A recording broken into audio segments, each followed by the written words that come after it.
All right, we're wrapping this up. It's Christmas. Yeah. Merry Christmas, Joshua. Merry Christmas. Merry Christmas, everybody listening.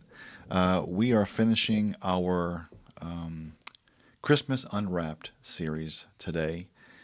And this episode, we had to touch on this one. This is the one we don't want to say is cliche, but it definitely is mentioned probably every year at this time of year of keeping Christ in Christmas. You wouldn't think that would have to be said, but it is every year. Yeah, I think we touched on it a couple times throughout this series of there's so much vying for our attention that it's very easy to wrap yourself up in. Well, I got these Christmas parties to go to. I got Christmas lists to get through, making or getting the items, or I gotta make sure I hit all my flights and go on vacations and make sure everyone's ready for the next year and all this kind of stuff. So it's we talk about traditions a lot, and while traditions are really good, they can be very dangerous in maybe distracting you from the focus sometimes. So Sure. it's a good thought process to have. Every year, just kind of go through your traditions as a family or as yourself, and just like double check, like okay, don't you kick out watching Christmas movies, but making sure that there are some traditions in there that recenter you on Christ's birth. Yeah, I think everybody has traditions around Christmas, whether it be your movie list or parties, dinners, seeing family and friends, the cookie recipes, whatever it is, gingerbread houses. But I rarely hear someone say, I focus on Christ on Christmas Day. And so we have some family that they do all their activities through the month, and family get together meal is on Christmas Eve so that they can spend time focused on Christ and what that means to them on Christmas Day. I think they even open up all their gifts on Christmas Eve to get that out of the way so they can go to worship service and then spend the day maybe reading, discussing, and prayer. It's different when you say that out loud. You think, well, isn't your Christmas day full of presents and cooking and football and whatever else that you never hear that as a one of the even a checkbox Yeah. in people's world. And there's a we baked a cake one year for Christmas. I touched on this on another episode. And a person came over to us and a legitimate question. They asked, "Oh, whose birthday is it today?" Probably not realizing. And I said, "Well, we kind of, bake a cake and celebrate the birth of Jesus on Christmas." And they just looked at me like I was from outer space. Like, what? So, you know, whether anyone else understands or partakes of that, I would recommend for us to not let the meaning of Christmas be overshadowed by something that, whether it's commercialism or family practices or just the hustle and bustle of the holiday.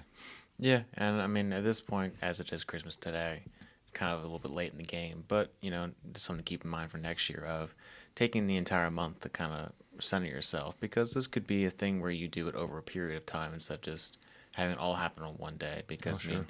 there's plenty of Advent calendar pieces out there, or Advent, Bible studies and such that you can kind of walk through as a family or individually. Make sure you go to your Christmas Eve service, and, making sure the focus is where it needs to be. Because I think there's a lot of pressure already on you as, an individual trying to uphold all these things of Christmas and presents and whatnot. That if you try to balance everything else, it can be overwhelming. So, if you need to ease yourself into it and then center yourself over a period of time so that when you get to Christmas, you can focus entirely on Jesus' birth, that might be an easier way to kind of slide into the kiddie pool.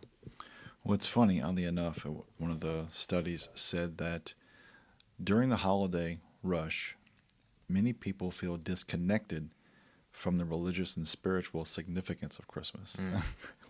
I get it. You're standing in line at some store, waiting to buy, Xbox 12, whatever, and you're just kind of like chatting back and forth. Or are you in line over there to get this? Right. Your heart and mind are not on Christ at Christmas. No. You might be doing a good thing there, but the tasks kind of get in the way. And so I think balancing traditions and your schedule against what our focus should be on is a challenge. And I think we started off our very first one was don't overcrowd your schedule. And whether we intentionally do it or not, we seem to do it every year. Yeah. Well, I mean, we're in a culture right now that loves, time is currency for a lot of people. Of Sure. Just getting your attention in anything from billboards to YouTube ads and in between, to try to come spend time with, these brands or buy their items kind of thing. So in the fast-paced world that we are, it can be easy to let yourself slip away with the tide and just kind of like roll with it.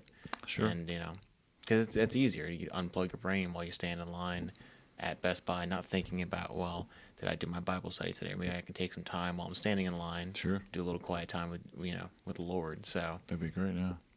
yeah, it's small things, but obviously everyone, their own circumstance can change. So it's it's up to you to find out what works for you, because it may work for you, may not work for someone else. Right, exactly. That example of doing Christmas Eve and everything on Christmas Eve so you can free up Christmas may not work for you, but finding a balance of finding something that works for you will allow you to actually achieve what you're trying to do. Right. And so, so our verse for our first segment is Luke 2:11. For unto you is born this day in the city of David a Savior, who is Christ the Lord. I can't hear that read without thinking of Charlie Brown. I was thinking about Linus, yeah. Linus on stage reading that on Charlie Brown. Yeah. I've read that passage many, many times in the Bible, but every time I hear it read out loud by someone else, I think of Charlie Brown. Yeah, I think, if you're wanting a small, actionable piece, reading the Christmas story, just taking that chapter of the Bible, reading through it, in the morning when you first wake up is a great, stepping stone to kind of center your view of the day. Yeah, so this is our first segment. Next segment, we'll maybe pick a couple of things to actively center our celebrations on. So be sure to listen to some of our very valuable sponsors. Uncommon would like to thank today's sponsor, Wilson Technology Group. At Wilson Technology Group, we're not just an IT vendor. We're your trusted business partner delivering exceptional support, innovative solutions, and peace of mind. One call, one team, all your tech issues resolved. Uncommon would like to thank today's sponsor, Viking Mergers. Sell your business? Viking Mergers and Acquisitions can help. With 25 plus years of experience and 800 successful sales, we're experts in securing maximum value. Get your free business valuation now at vikingmergers.com or call 866-592-9467. Okay, welcome back to the second segment of our last podcast about keeping Christ in Christmas. The pain point here is talking about finding ways to actively focus on Jesus amidst the busy holiday activities. I know as you guys, you and Noah, have gotten older, you're now, 42? Something like that? In your 20s, our time spent shopping for you is different than it was when you have small children. Right. And so just that adjustment alone has freed up our time. I've spent a couple of hours in line buying a... was it a GameCube? It was the GameCube, right? Exactly, Yep. GameCube I at still have Circuit it. City. You still have it. I Good. still have I'm it. glad you still have it because I spent about 2.5 hours in line. It was funny is that I was maybe fifth from the register. I could see whatever the guy's name tag was, and it still took me 2 hours or so to Oh, get goodness. 5 people. I'm like, I don't know if he was using an abacus or a sundial to count. I don't know what he was doing, but anyway, it said the did you know was incorporating spiritual practices into our daily routines all month long can significantly enhance our focus on Christ. So, like you said in the last segment, that instead of focusing or trying to focus, okay, it's Christmas Day, it's all about Jesus. And that's fantastic. What if we, as soon as we started to play Christmas music or mention the word Christmas holidays, we started to actively focus our thoughts on Christ and maybe doing things like an Advent devotion. Yeah. That'd be fantastic. Yeah, I know it's I think this is something I've always struggled with a lot, of just spending time every day doing a devotion, just because I convince myself, oh, I'm too busy for that, or I got other things going on. And so I imagine this is doubly so for Christmas now.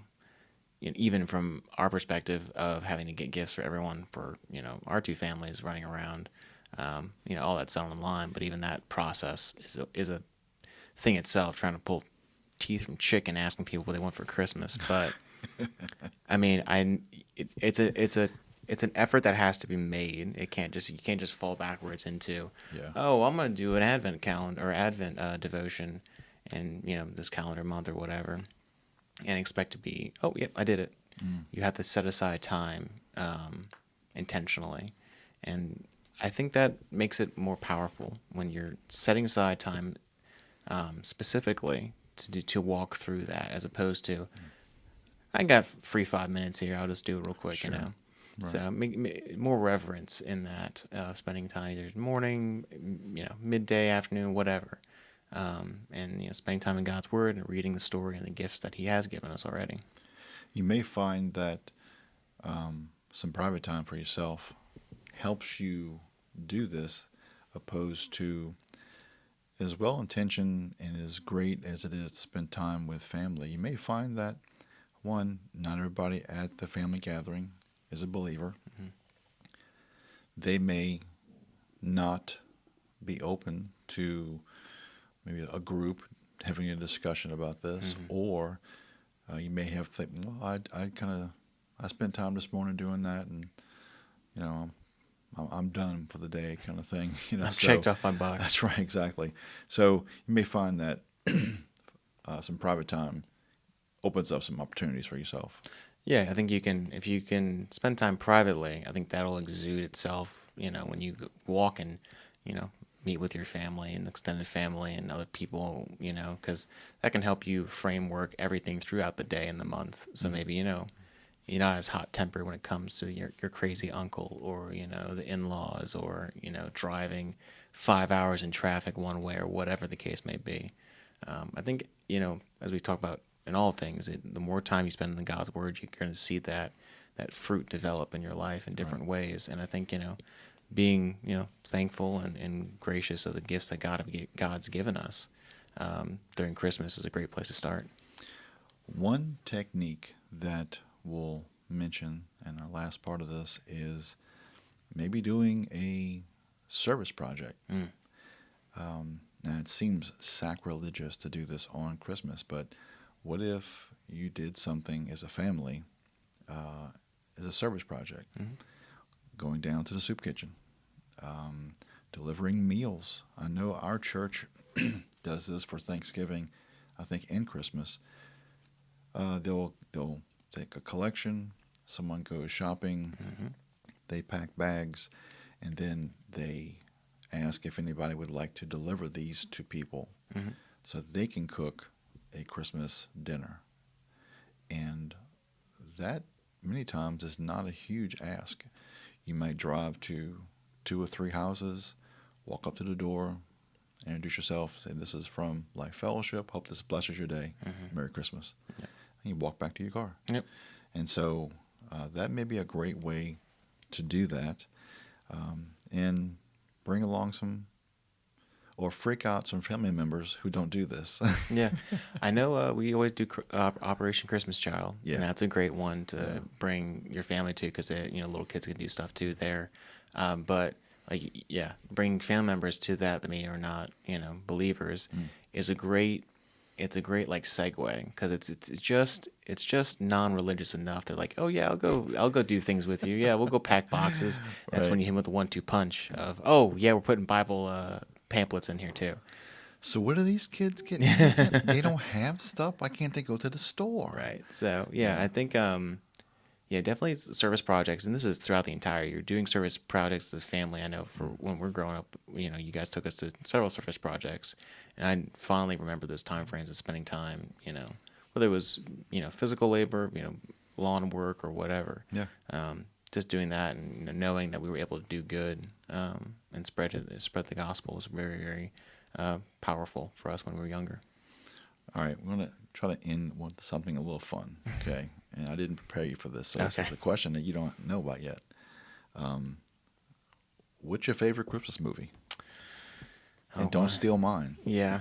I'm gonna go a little new school on you. I'm gonna go with Klaus. Klaus. I saw it last year. Yeah, I love the animation style of it, and I'm not gonna lie, I teared up a little bit at that ending. Right. But yeah, me and my wife love that one. We watch it every year now. It's made the rotation. I think mine is the opposite of its old school stuff. It is White Christmas. I did not see White Christmas until, like, goodness, I was in my 30s. We were actually living in Arizona after Katrina. After The Hurricane irony. Katrina. At the time, yeah, right. White Christmas, and we actually watched it.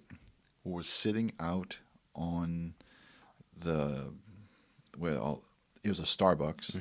They set up a big projection screen. They gave out hot chocolate, Ugh. and we all pretended it was cold and watched White Christmas in Arizona. And that has made its way into our rotation. Many times, Dana and I watch that like twice a year, probably. Once in July, because it's Christmas in July, Yeah. and then once around Christmas. So, if you want to leave what you do as an activity to for yourself around Christmas, or you and your family, leave that in the comments below. And if you also want to leave what your favorite Christmas movie is, or even a Christmas song, as long as you don't leave Mariah Carey's All I Put her Want for back in the Christmas. ice cube. Yeah, no, sorry, don't do that, please.